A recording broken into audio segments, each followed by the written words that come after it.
Hebreus capítulo 2, o perigo da negligência, versículo 1 em diante. Hebreus 2, 1 em diante.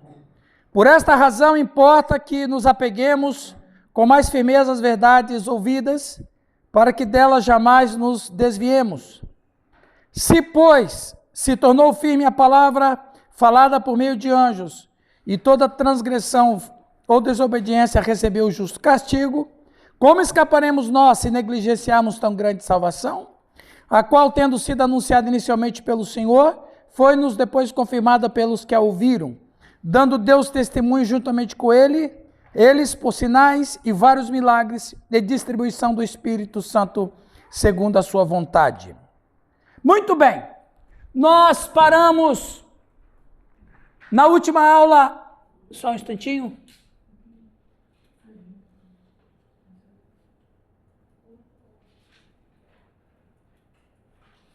Nós paramos exatamente nesse slide, quando falamos, os cristãos receberam a maior salvação, melhor do que a lei do Antigo Testamento. Devemos levar a sério os ensinamentos de Cristo, ou então nos afastaremos deles e perderemos uma grande bênção. Precisamos ser totalmente libertados das consequências negativas da queda, sendo completamente restaurados ao nosso projeto inicial. Veja, estamos falando de um projeto inicial. Havia um projeto inicial. Lembrando que quando Deus criou os nossos pais, Adão e Eva, e eu gosto muito de falar que Adão e Eva não eram seres individuais. Viu, Tilha? Adão e Eva não eram como nós somos. Nós somos seres individuais. Adão e Eva, não. Adão e Eva, eles eram humanidade. A palavra de Deus vai chamar Adam, que traduzido é humanidade. Eles eram humanidade. Ou, em outras palavras, eles eram a forma. Eles eram o protótipo do projeto. Vamos ler Gênesis 5:2. Gênesis capítulo 5, versículo 2. O microfone está pronto aí, Giovanni?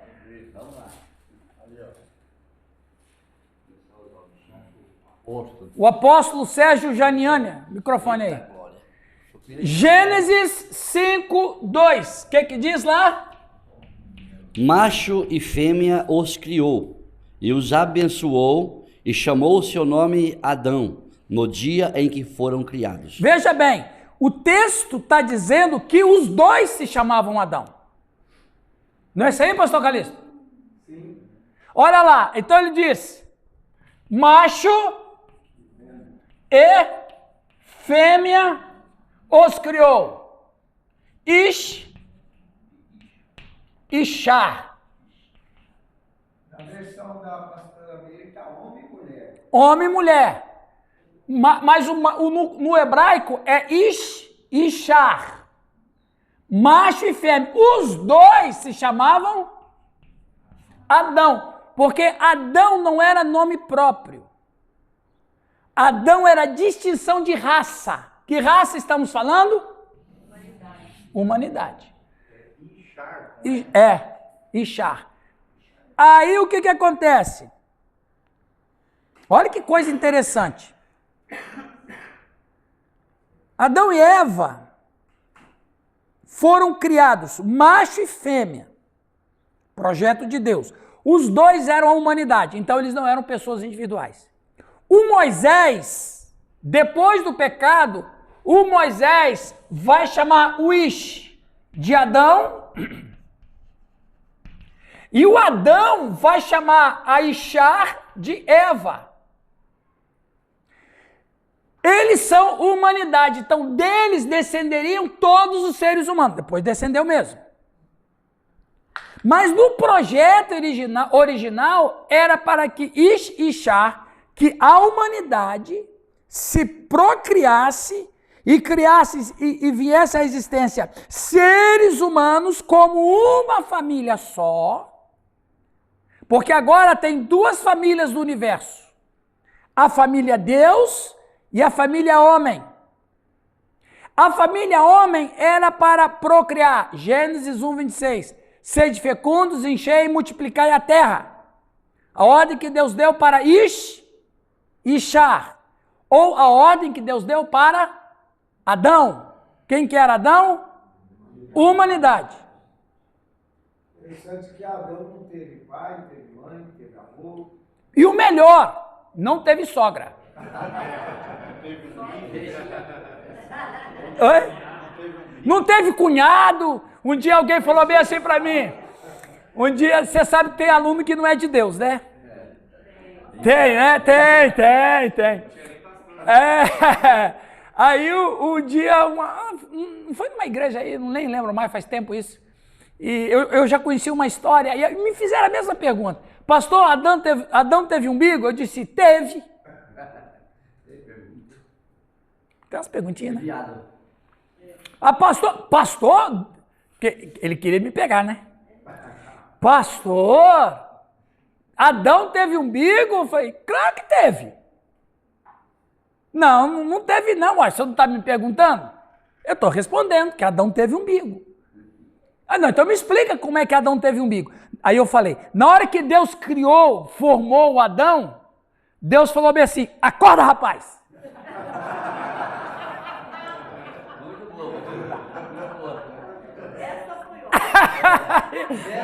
Aí ele ficou todo sem graça, né? Então vocês aprenderam que Adão teve umbigo. Acorda, rapaz! Muito bem, então o plano original era para que houvesse uma humanidade, preste atenção, Larissa, era para que houvesse uma humanidade no planeta, uma humanidade que descendiam do Ish e Shar, para que no universo se conhecesse duas famílias, a família divina e a família humanidade. E a família humanidade, aqui está o projeto original, iria espalhar a glória de Deus. E como é que a glória de Deus se revela na humanidade? Quando a humanidade é um só. Na unidade humana. Quando os nossos pais pecaram, dentre muitas coisas que eles perderam o senso de unidade. E Deus não é glorificado fora de unidade. Porque o Deus disse lá em Isaías, eu fiz e formei para a minha glória. Como é que Deus é glorificado? Quando há uma unidade humana. Então se perdeu esse sentido de unidade. Agora olha que interessante. Agora Adão e Eva são seres que pecaram, experimentaram a tragédia, experimentaram a desgraça. Agora a humanidade perdeu a glória de Deus. E esse projeto original se foi, pelo menos até aquele momento. Então veja, daqui a pouco eu vou falar muito sobre isso ainda. Então, precisamos ser totalmente libertados das consequências negativas da queda. Então, essa é uma das consequências negativas da queda, que foi a perca da unidade humana. Quando é que o homem recupera essa unidade humana? É possível? Mesmo nesse momento de pecado, ainda é possível. Através da igreja. O que é a igreja? Meira, pastora Meira. O que é a igreja? A igreja é a recuperação da humanidade. Ou, o que é a igreja? Igreja é a recuperação da unidade humana. Por isso que Paulo vai chamar corpo de Cristo. Corpo é uma Unidade, com vários membros, mas é uma unidade. Então a igreja, Leia, é a recuperação da unidade humana. Então há duas famílias no universo. A família Deus e a família homem. A família homem se perdeu. Um dos membros da família Deus veio salvar a família humana que se perdeu. E a família humana que se perdeu, quando se perdeu esse senso de unidade humana, aqui está o contato com Deus. Era a ideia da unidade humana. Deus e o homem era um só. Uno. Criou o homem à sua imagem e semelhança, criou outra extensão de si. A família humana, ela vai glorificar a Deus do universo, quando Deus dá os poderes para que a família humana governe tudo. Por que a família humana podia governar tudo? Porque eles eram a extensão de Deus. E a extensão de Deus não no sentido de onipotência, mas no sentido de unidade. Deus é um, a humanidade é uma. Deus tem todo o poder, passa poder para a humanidade, porque a humanidade o representa no universo. Veio o pecado, quebrou-se essa comunhão com Deus, essa unidade. Então nós perdemos a unidade humana e perdemos a unidade com o divino. Jesus Cristo é o que recupera tudo isso. Percebe? Os irmãos estão entendendo? Amém, queridos? Amém. Tá boa essa heresia? Tá boa? Tá boa? Então, precisamos ser totalmente libertados das consequências negativas da queda, sendo completamente restaurados ao nosso projeto original. Quando Jesus Cristo voltar, e o Giovanni que gosta disso, o Giovanni gosta. eu escuto as reflexões dele, os devocionais, e ele falou essa semana da natureza humana. A natureza humana, ela é reconhecida por 5 pontos, né? Então veja, na história da salvação... Não foi devocional, foi, exatamente. Mas eu acho mais legal as devocional. Na salvação, nós temos em Cristo, a salvação em Cristo, né? Nós temos, primeiro, a salvação em si,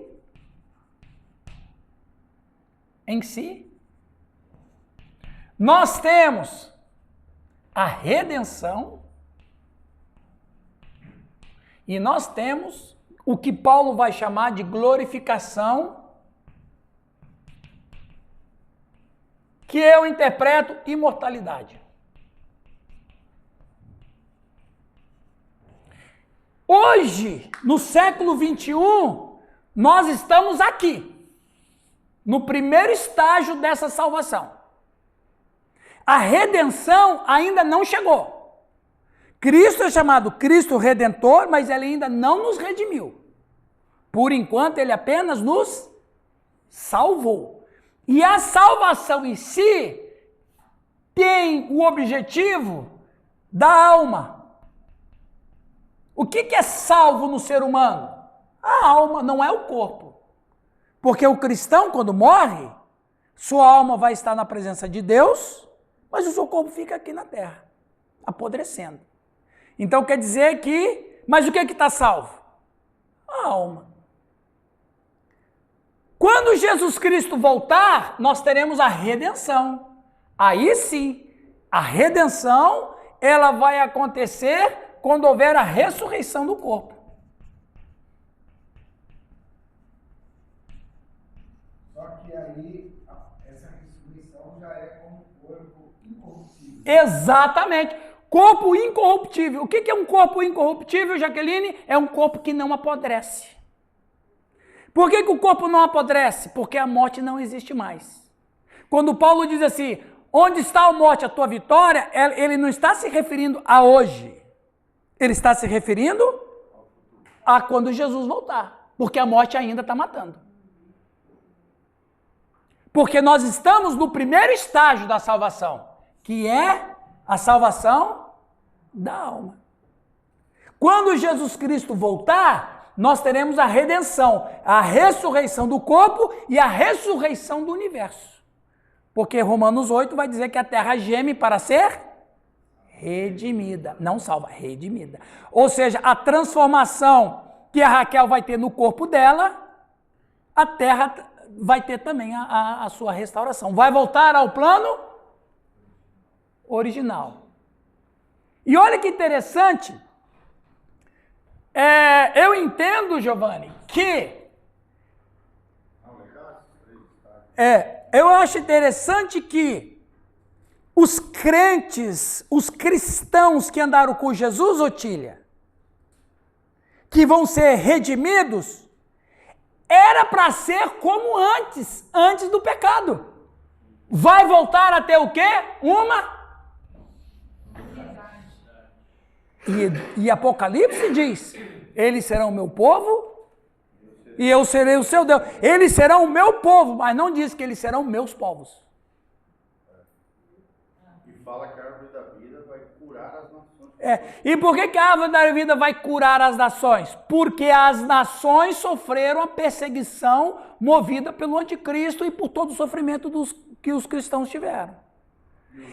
E outra, as nações vão continuar com as suas representações étnicas.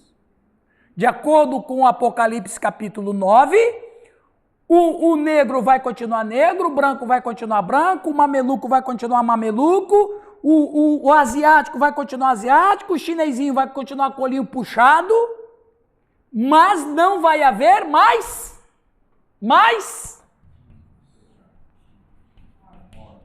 Porque todos agora têm a redenção e a glorificação, que aí começa a eternidade. Também é chamado pelos reformados de consumação. Consumação. Na verdade, redenção e glorificação e consumação são termos intercambiáveis. Consumação é quando não existe mais nada para fazer. Por isso que aquela tradução de Jesus está muito mal feita. Tetelestai. Tetelestai, que está traduzido está consumado, não está bem feito. Porque tetelestai significa está pago. Jesus usa uma palavra comercial declarando à Trindade que ele pagou aquilo que era necessário. Exatamente, não foi um contrato, foi uma dívida, uma nota promissória que nós fizemos, não tínhamos condições de pagar, mas ele pagou, por isso que ele brada na cruz, tetelestai. Ele nos resgatou, aí nesse primeiro estágio ele salva a nossa alma, no segundo estágio ele redime o nosso corpo, e no terceiro estágio começa a glorificação. Era para ser assim no começo, Jaqueline. O estado original de Adão. Quando Deus disse para Adão ir de multiplicar e encher a terra, era para popular o planeta com seres humanos absolutamente perfeitos. Não deu certo? Não deu, mas vai dar em Jesus Cristo. Vai voltar ao plano original. Só que de uma maneira muito melhor. Qual? Não vai ter o diabo mais. Percebe? Certo, meus irmãos? Por que essa introdução que eu estou fazendo é importante? Para a gente entender a pessoa de Cristo em Hebreus. Fala, olha. Quando Paulo faz aquela oração por aquele camarada lá, ele fala assim, que seja esse tal entregue a Satanás para a destruição do corpo, para que a alma seja salva no dia do Senhor. Exatamente. Mas lembra que a gente tratou isso em Corinto? Que ele deixou o camarada sofrer nas agruras, ou ele sai daquela proteção espiritual que a igreja dá para... Isso aqui é importante, hein? Os caras pensam que igreja... Não, igreja tem poder, igreja tem sobrenaturalidade. O problema, Márcio, é que nós cristãos em geral, nós secularizamos a igreja. Nós secularizamos a igreja. Nós não podemos fazer isso. Igreja é sobrenaturalidade. Igreja é a recuperação da unidade humana. E toda unidade humana recuperada, há poder nela. quando alguém faz parte desta recuperação da humanidade, quando ele faz parte da igreja, ele está debaixo de toda a proteção. Acho que nós falamos isso semana passada, né? O maligno não vem porque nós pertencemos a outro reino. Não pode. É jurisdição, meu. Agora, quando Paulo diz para que ele saia desta proteção onde o sofrimento vai levá-lo ao arrependimento, a ideia é essa. É que o sofrimento dele, quando diz eu te entrego a Satanás, não é que ele estava assim, Satanás agora ele é teu. Não, não é isso. É que quem está fora de Cristo está entregue a Satanás, velho. Está sujeito às mazelas. Exatamente. Então quer dizer, ele está, quando ele diz assim, eu te entrego a Satanás, ele está dizendo, eu estou tirando de você o poder espiritual que tem a igreja, porque você não é mais cristão. Quem não é mais cristão está debaixo do príncipe desse mundo. Só que o cara sofre, mas ele se arrepende. E no capítulo, no 2 Coríntios, ele diz que alegria que ele voltou. Glória a Deus. Exatamente. Mas aí, quando o texto diz lá para que seja salvo mesmo. Aí. E ele está falando disso aqui.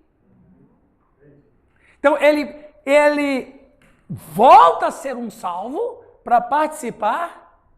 Então, quem eu sou? Eu sou aquele que vou participar da redenção. Da festa do Cordeiro, da ceia do Cordeiro. Isso que a gente tem que falar para os nossos irmãos na igreja. Trabalhar isso neles. Nós não podemos secularizar a igreja. A igreja não é um local de evento. Igreja é sobrenaturalidade. Quando a igreja está reunida, os poderes celestiais estão ali, demônios são expulsos, pessoas são convertidas, pessoas são curadas. Há sobrenaturalidade na igreja. É por isso que a gente tem que entender isso. Por que vocês acham que Jesus disse que era para sempre andar de 2 em 2? Porque 2 já é igreja, um não é. Um só não é igreja. Um pertence, 2 é. É isso aí. Um é cristão, mas os 2 são. Por isso que ele fala, vai de 2 em 2. Onde 2 ou 3. Né? Você crê que nós vamos ser restaurados no projeto original? É isso que a gente tem que ensinar. Olha só, então Deus disse, façamos o homem a nossa imagem e semelhança. Homem ali não é o macho.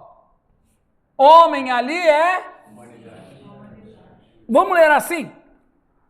Façamos a humanidade a nossa imagem, conforme a nossa semelhança. Dominem sobre os peixes do mar. Olha que interessante. Você é cara, você é fera. Olha que interessante. Façamos, preste atenção ali, Larissa. Você que está aí bem atenta, que benção. Façamos o homem a nossa imagem e semelhança. Ou façamos, vamos ler, a humanidade. Mas percebe que depois ele usa o plural? Qual é o mistério disso? Pastor Lucas, o pastor da pós-modernidade. Qual é o milagre disso? É que realmente humanidade não é um. Humanidade é mais que um.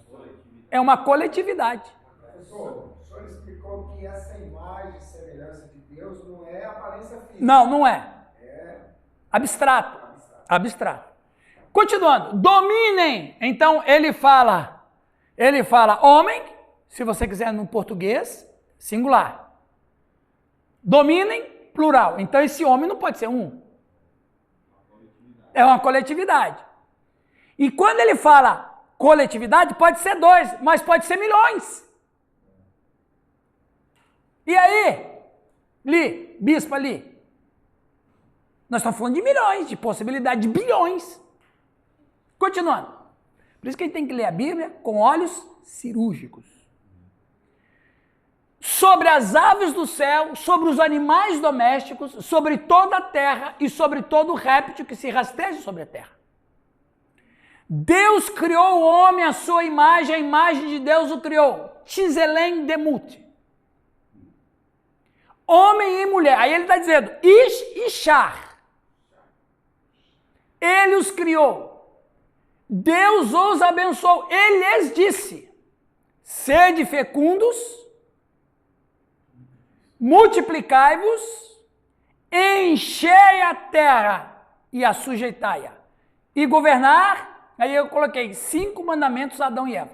Sobre os peixes do mar, sobre as aves do céu e sobre todos os seres vivos que moram sobre a terra. Então Deus dá para os nossos pais todo o poder para serem fecundos, para multiplicar, para encher a terra, para dominar, para reinar, porque estavam debaixo do poder. E é por isso que ele coloca as 2 árvores no jardim. As pessoas às vezes perguntam: mas Deus colocou lá as 2 árvores no jardim para eles pecarem? Não tem nada a ver com isso. Não, ele colocou as árvores no jardim para tentar o homem. Também não tem nada a ver com isso. Deus colocou as árvores no jardim para dizer: vocês são donos disso aqui. Mas lembre, essas árvores é para vocês lembrarem: o limite de vocês é até aqui. Alguém é maior que vocês. Vocês dominam o universo, mas alguém domina tudo. Era o limite. Não era para tentar ele, não, era o limite. Ok? Continuando. Alguma pergunta, algum comentário? Eu quero só saber se Adão trabalhava nesse jardim, ele só ficava deitado na Rapaz! Gênesis. Mas ó, a pergunta dele é boa. Olha que interessante. A pergunta dele é boa. Vamos voltar a isso aqui, ó. Alguém quer um CDD?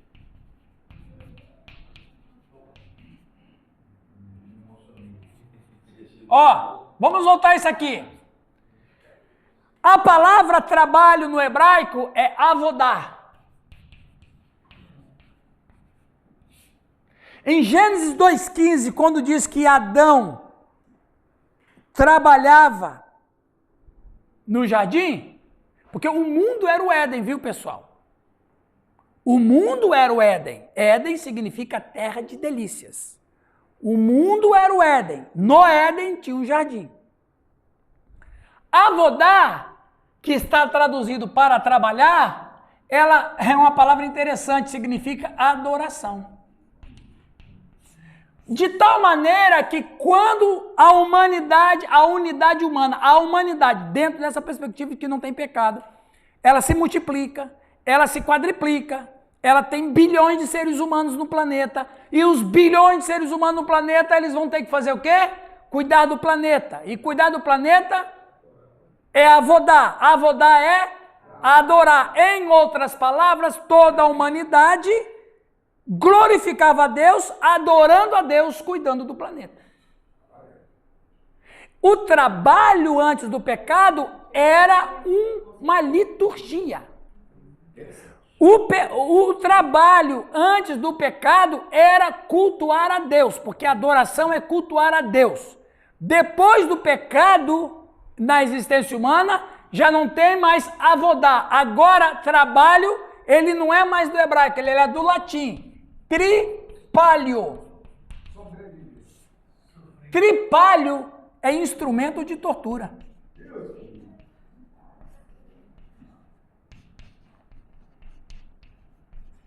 Tripalho são 3 paus. Tripalho são 3 paus.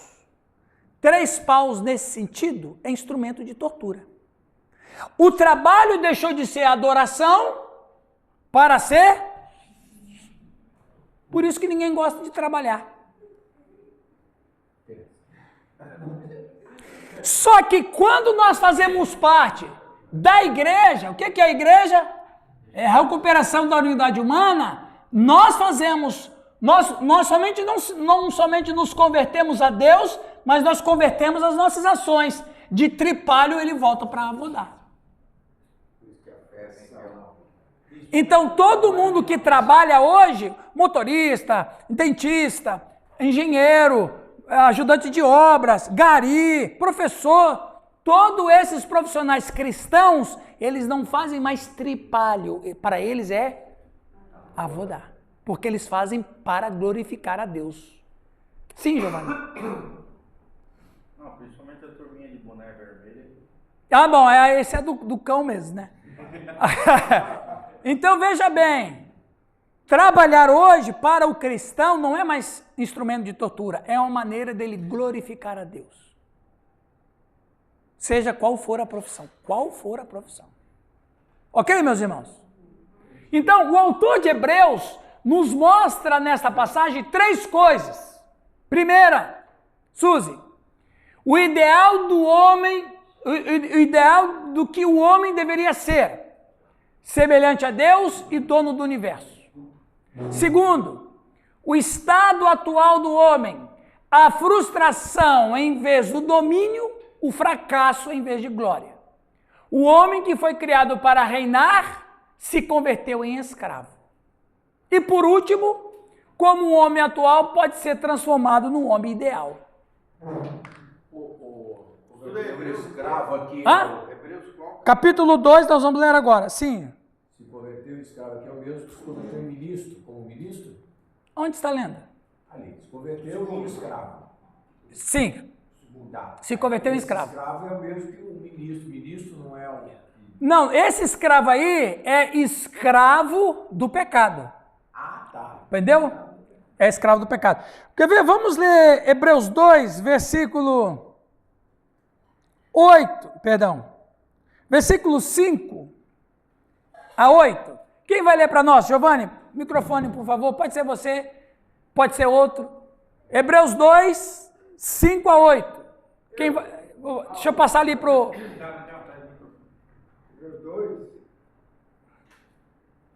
Acabou a pia.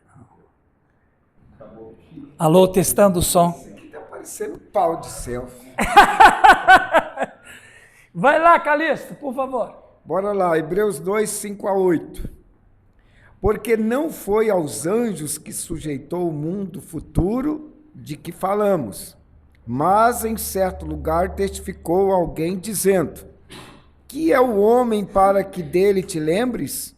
Ou o filho do homem para que o visites? Tu fizeste um pouco menor do que os anjos, de glória e de honra o coroaste, e o constituíste sobre as obras de tuas mãos. Todas as coisas lhe sujeitaste debaixo dos pés. Ora, visto que lhe sujeitou todas as coisas, nada deixou que ele não esteja sujeito. Mas agora ainda não vemos todas as coisas que lhes estejam sujeitas. Veja bem, viu, pessoal? Se você, Marquinho, pastor Marcos, ensinar na sua igreja, se o Giovanni, se todos os pastores aqui, ensinar na sua igreja que o cristão tem o trabalho para adorar a Deus, vai ter uma transformação na vida pessoal deles. Vai ter uma transformação. Veja bem, o autor de Hebreus vê em Jesus Cristo o único que, por seu sofrimento e glória, pode fazer com que o homem seja o que está destinado a ser. E sem ele nunca poderia ser. Ele defende essa ideia usando uma forma de argumento que aparecerá várias vezes em seu livro. Mais esse slide. Se Jesus é superior aos anjos, por que ele tomou a forma de um homem que foi feito inferior aos anjos? O escritor cita Salmo 8, que o Calixto leu, uma passagem que observa que o homem foi criado um pouco mais baixo do que os anjos. Este fato, provavelmente, levantou uma questão na mente de seus leitores. Se Jesus é superior aos anjos, por que ele tomou a forma de um homem que foi feito inferior aos anjos? É a questão. Os judeus que estão recebendo esta carta são judeus cristãos e conhecem muito bem a história da sua cultura e da sua tradição. Então, se os anjos são superiores aos homens, por que então Jesus foi feito menor do que os anjos? Então, essa conta talvez não fechava na mente daqueles leitores, mas vamos lá. O Salmo 8 celebra a majestade de Deus como Criador e a posição exaltada que os humanos têm na criação. O Salmo nos lembra do desígnio da criação de Deus para os humanos, ou seja, que fomos criados como portadores de sua imagem para exercer domínio sobre o mundo como seus vices-regentes. Eu falei isso já bem tranquilo agora. Esse era o plano original. No entanto, como sabemos em Gênesis 3, Adão desobedeceu e, como resultado, toda a humanidade agora está sob o julgamento de Deus. Hebreus faz exatamente esse ponto. No momento, ainda não vemos tudo em sujeição a ele. Quando olhamos para o mundo, sabemos que o projeto de criação de Deus para os humanos foi frustrado. Não governamos como Deus pretendia que governássemos. Em vez de colocar a terra sob nossos pés, acabamos sendo colocados sob a terra como portadores rebeldes da imagem de Deus. Ou na queda humana, houve uma inversão de valores. O homem perdeu a sua unidade humana, o homem perdeu a sua santidade com Deus, o homem perdeu o seu domínio sobre a terra, o homem perdeu o domínio sobre o seu próprio corpo, o homem perdeu a sua alma, o homem perdeu o seu corpo, o homem perdeu tudo, absolutamente tudo. Foi um péssimo negócio que os nossos pais fizeram com a serpente. Perdemos tudo. E não somente isso, os nossos pais deixaram um legado de tragédia, de destruição, de morte. E isso que o 1 Coríntios, capítulo 1, vai dizer, que a maldade, o pecado que os nossos pais nos legaram. O legado que herdamos de nossos pais foi o pecado, foi a tragédia, foi a desgraça, foi a morte, foi maldição. Porque morte, Vânia, na teologia, pessoal, morte não significa cessação da vida apenas. Isso é importante falar. Morte não é apenas cessação da vida, mas a morte também ela está presente quando o cara está vivo. Como é que a morte manifesta no Romualdo, sendo que ele está vivo? Porque a morte não é apenas cessação da vida, mas a morte, todos os nossos atos de pecado são originárias da morte. Por exemplo, quando Deus deu a ordem, e veja bem, a lei que nos matou não foi a lei de Moisés. Às vezes as pessoas pensam que foi. O homem pecou, o homem passou a morrer porque ele desobedeceu os mandamentos. Não é isso não. Nós morremos porque nós transgredimos a lei do jardim. Foi a única lei, nem foi 10, foi uma. A única lei que a gente transgrediu e que nos matou foi a lei do jardim. Qual era a lei do jardim? Coma de todos os frutos, menos essa. Então, aí Deus disse, porque no dia em que dele comer, certamente, mas Adão não morreu. Então, o que Deus não disse assim, Leia, se vocês comerem desse fruto, certamente vocês terão inveja, certamente vocês terão ira, certamente vocês vão ter raiva, certamente vocês vão ter desejo de matar. Não, Deus não falou isso. Ele só falou certamente. Em outras palavras, pecado que a gente pratica é a presença da morte. Ou, em outras palavras, nós vamos pecando, ou melhor, nós vamos morrendo, até que finalmente eu deixo de existir, eu deixo de respirar. Então, a morte física, ou a cessação da vida humana, ela só é o clímax daquela morte que começou quando a gente nasce. Então, Inclusive, você pode até repreender o irmão lá, né? Se você estiver lá, o irmão está com mágoa do outro, você chega perto dele e fala assim, irmão, tá fedido, hein? Você tá fedido, hein? Eu tô fedido? Cheiro do quê? Cheiro de morte, de defunto. Porque é fato. A Bíblia fala que em Cristo nós somos o bom perfume de Cristo. Para que serve o perfume? Para ficar cheiroso? Não. Para tirar o mau cheiro. Se eu sou um bom perfume de Cristo, ou seja, Cristo em mim esconde o mau cheiro da morte.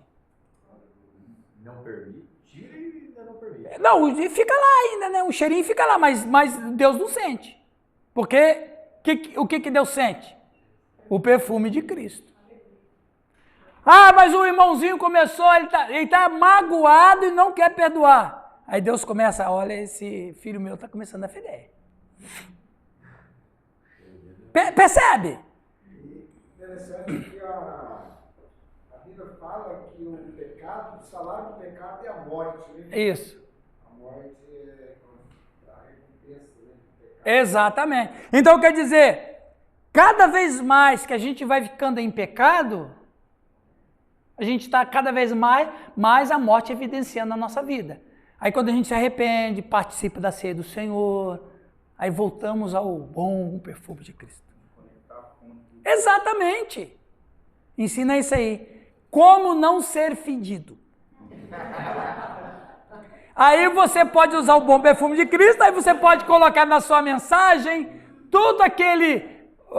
vocês sabem que coisa mais interessante, Romualdo? Qual é a marca mais famosa de perfume? A marca mais famosa. A marca. Minha finada mãe, ela era revendedora da Avon na década de 70. Só que Avon em hebraico significa... Eu não sei se tem alguma coisa a ver, mas... Isso aqui foi intencional, não é possível. Não é possível. Vai ver que foi um judeu ateu que... um judeu ateu que fez. Mas talvez na intenção de que o perfume atrai a tentação. Pode ser nesse sentido. O perfume mexe com a tentação e tal. Mas assim, Meira, entendeu? Quando o pastor Calixto estiver meio bravo com você lá por alguma coisa, você fala assim, meu bem, tá começando a cheirar mal. Tá começando a cheirar mal. Ok, meus irmãos? Então veja, a morte, quando a pessoa de fato cessa a vida nesse mundo, ele já está morrendo desde lá de trás. E aí a diferença da morte do cristão, a gente morre perfumado. A gente morre não com o cheiro da morte. A gente morre porque o nosso corpo não aguenta tanta coisa. O nosso corpo chega no limite dele porque ele é um corpo corrupto, no sentido de que ele apodrece. O nosso corpo, ele é absolutamente... mal está no nosso corpo, mas a nossa alma tem o perfume de Cristo. Então, quando o cristão morre, Otília, ele morre perfumado. Por isso que Deus vai aceitá-lo. A pessoa que morre sem Cristo morre com o cheiro da morte. Ele viveu a vida inteira com o cheiro da morte, até que a morte de fato veio e ele morreu com o cheiro da morte. Mas aquele que crê em Jesus Cristo morre com o cheiro de vida. O cheiro de Cristo, o perfume de Cristo. Isso é maravilhoso. E é isso que o autor de Hebreus quer recuperar para aqueles que querem abandonar a Cristo, percebe? Ele está, nas suas argumentações lógicas e filosóficas, inspirado por Deus, a falar para eles, olha, não tem como vocês voltarem atrás. Sim. Só aproveitando a deixa aí, não sei se tem a ver, o que vem de você tem a ver, meu amigo. Quando Jesus chegou à casa de Jairo, ele falou lá que essa menina não está morta, mas ela apenas dorme. Uhum. O que ele quis dizer? Ele falou dormir no sentido assim, que daí ele disse, eu vou despertá-la. O que Jesus Cristo quis dizer ali, fica tranquilo, foi uma palavra para pacificar o coração do Jairo, que estava agitado, estava destruído o coração dele. E lógico, Jesus é Senhor da vida, as almas é dele. E ele simplesmente chamou ela de volta à vida. Talita cumi, né? Levanta-te. Então, essa fala do Cristo é uma fala de consolo para o pai que estava em desespero, né? Talvez foi a mesma coisa. Jesus, quando vai visitar em Betânia, ele chora junto com as irmãs de Lázaro, porque Lázaro estava morto, né? Fica tranquilo, eu vou chamar ele de lá. Continuando, olha só nesse livro, esse livro é muito interessante. O John Mackay é A Ordem de Deus e a Desordem do Homem. Alguém lê para nós esse texto que eu retirei do livro, que eu achei muito interessante? Giovanni, lê para nós. Preste atenção, queridos, que coisa interessante. O homem natural é o homem sem Deus, portanto sem esperança no mundo. O Senhor do homem não é Deus, mas um poder rebelado. Preste atenção. O homem sem Deus é um poder rebelado. Continua. A sua vida é caracterizada pela predominância dos desejos da carne. Ou, em outras palavras, a vida dele é dominada pelo cheiro de morte. Todos os homens são assim, filhos da ira, e por conseguinte sofrem as consequências de seus caminhos desnorteados. São inúteis todos os esforços da parte dos homens para corrigir as situações, porque vivem na vaidade do seu sentido. Sofrem de cegueira espiritual. Falta-lhes a verdadeira luz, porque vivem fora da verdadeira vida, separados da vida de Deus. A dedicação de uma existência puramente humanística e secularista os torna calejados. A sua fibra moral decai, pelo que degeneram e caem em licenciosidade. Então, o homem natural é o homem sem Deus, portanto, sem esperança no mundo. Olha o que o Erich Frank, um filósofo alemão, ele é muito interessante, ele tem um livro maravilhoso, muito interessante. Não sei se ele era cristão, ele era judeu, não sei se ele era cristão, mas ele conhecia toda a escritura. Olha o que ele dizia. A vida inteira do homem é luta para a conquista da existência verdadeira. Esforço para alcançar a substancialidade, para que não tenha vivido em vão e desaparecido como sombra. Sinceridade, o que o Erich Frank está dizendo é o seguinte: o ser humano que passa a sua existência nesse mundo e morre sem de fato encontrar-se com a vida dele, ele desaparece como sombra. Não é a mesma coisa para o cristão. E não estamos falando de posição social. Substancialidade pode ser trocada por essência, né? Isso, pode ser. Alcançar a substancialidade. Claro que ele falou de um linguagem filosófico, né? Mas pode ser essa informação sua, Giovanni. Pode ser essência, pode ser a plenitude, pode ser a vida eterna, pode ser a vida abundante, porque é isso que a gente precisa, né? Então, quando ele fala do homem, ele está falando do homem como humanidade? Como humanidade, né? Então, quer dizer, quando a pessoa pode ser pobre, pode ser rico, pode ser super rico, pode ser bilionário. Se ele é cristão, a existência dele valeu a pena. Por que valeu a pena? Porque ele viveu na presença de Deus. Como, por exemplo, o Eclesiastes, às vezes as pessoas falam errado, né? Eclesiastes capítulo 12, o final do Eclesiastes, quem que escreveu o Eclesiastes? Salomão. O Salomão, quando escreve Eclesiastes, no capítulo 12, ele chega e diz assim,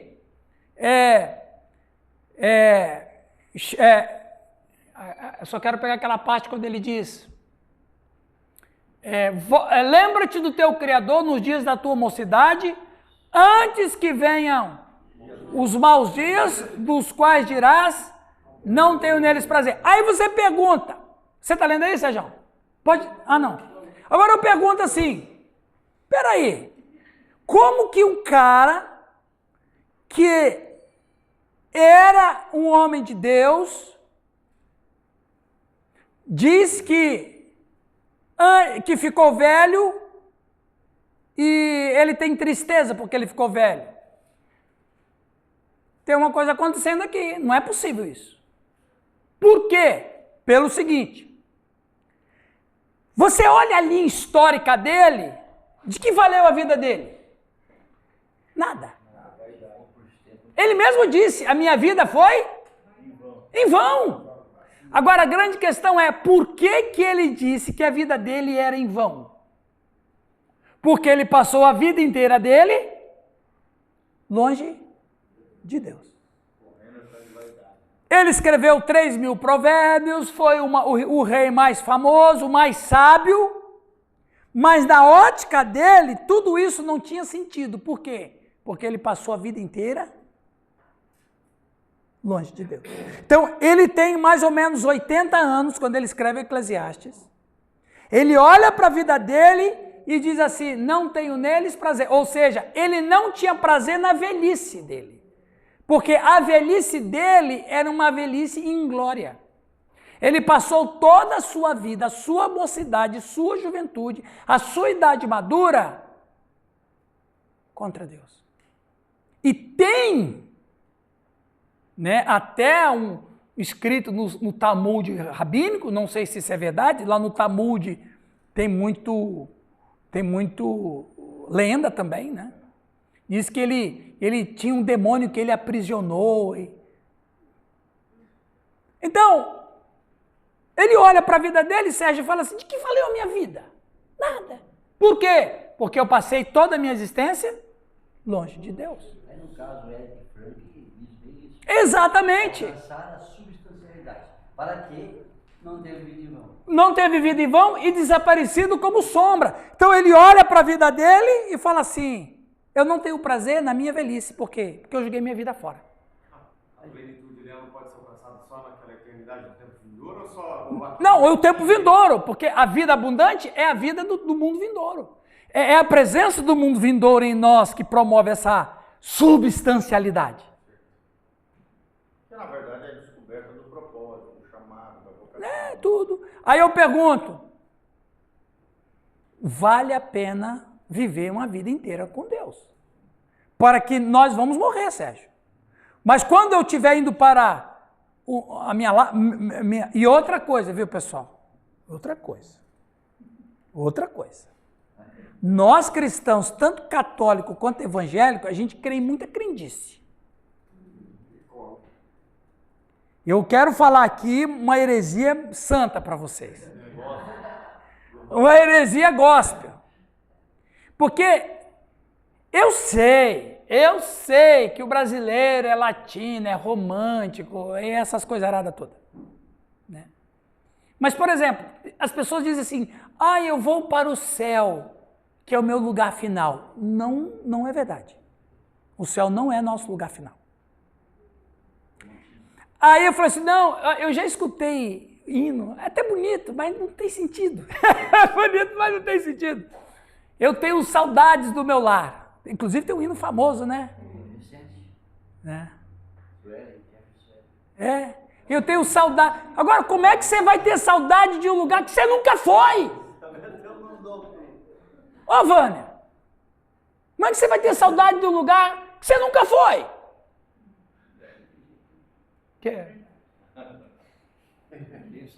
Não, eu escuto isso, volta e meia, eu falo, meu Deus, perdoa, ele não sabe o que está falando. Às vezes as pessoas falam assim, não, porque eu vou para a minha derradeira morada. Não é. Não, é o seguinte, nossa vida é isso aqui, morreu, aí nós vamos para a nossa verdadeira vida. Meu Deus, não é. Porque se de fato o céu fosse a nossa morada final, não teria ressurreição do corpo, criatura. Isso não conecta. Não conecta. O céu é o lugar para onde a minha alma, por enquanto, ela vai para o céu, porque estamos no período da salvação. A minha alma não pode ser, eu não posso ser Gasparzinho.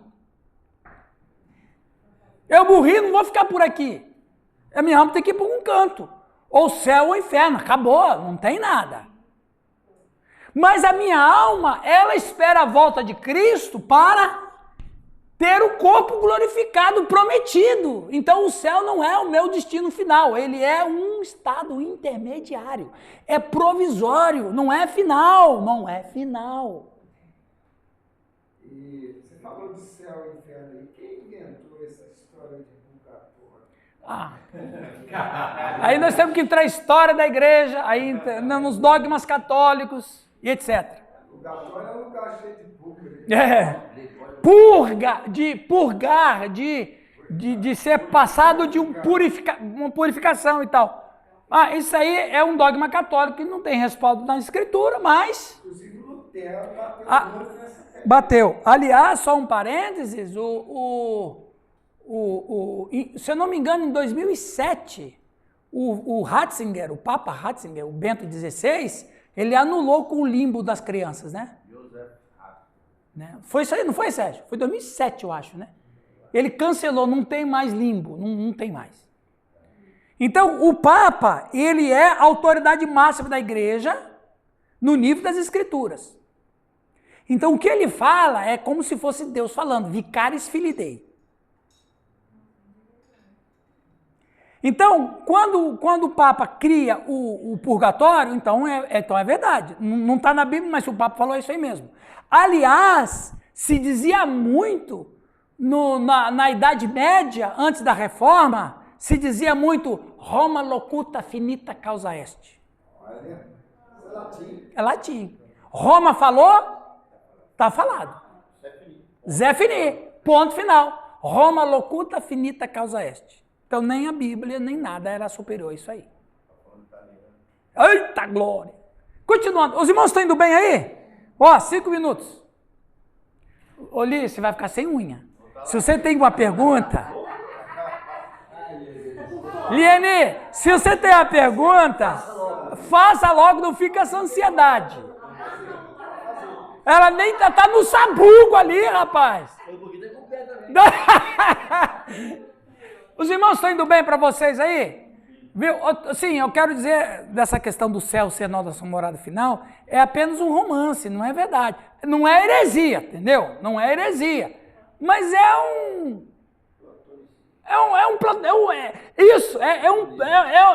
uma fala platônica. É uma fala platônica.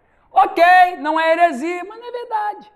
Não é mentira, mas não é verdade, entende? Tem algo melhor, exatamente. Tem algo melhor do que... Por exemplo, só para terminar isso aqui, ó. Presta atenção. Qual é, agora eu vou bugar a cabeça de vocês, viu? Qual é o último estágio de uma semente? Não.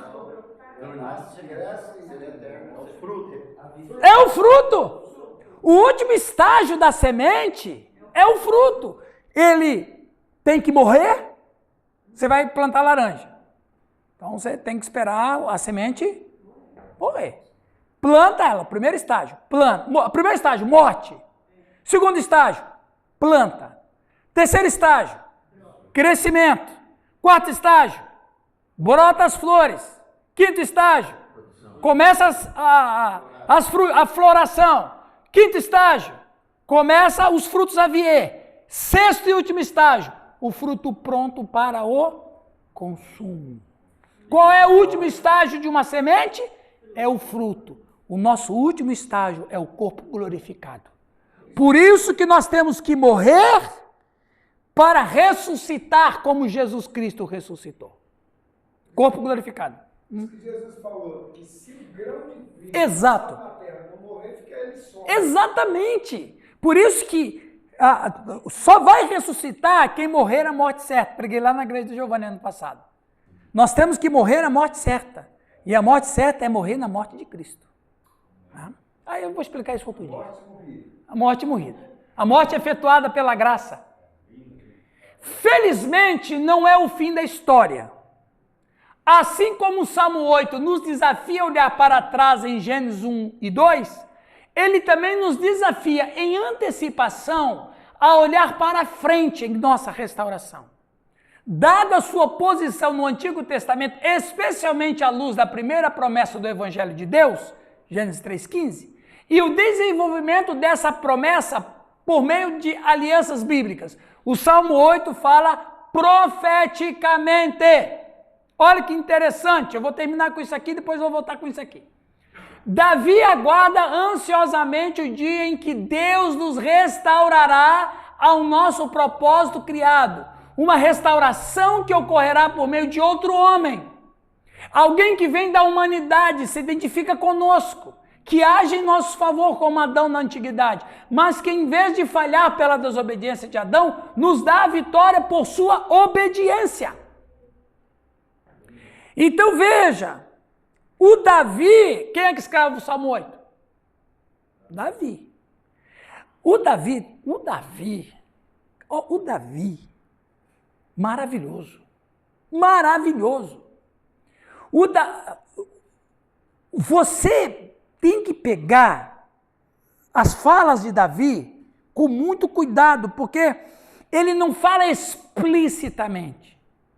Mas Davi, ele vai dando dicas de que ele acredita profundamente numa redenção do ser humano. Parece que não. Parece que ele fica meio voadão, meio... Não. Não só de Israel, mas de todas as nações. Exatamente. O Salmo 8, o Salmo 8 que ele escreve, ele não fala do judeu, ele nem fala do povo de Israel, ele fala o homem. Ou seja, Sidney, o Davi tem uma mente, ele tem uma mente global.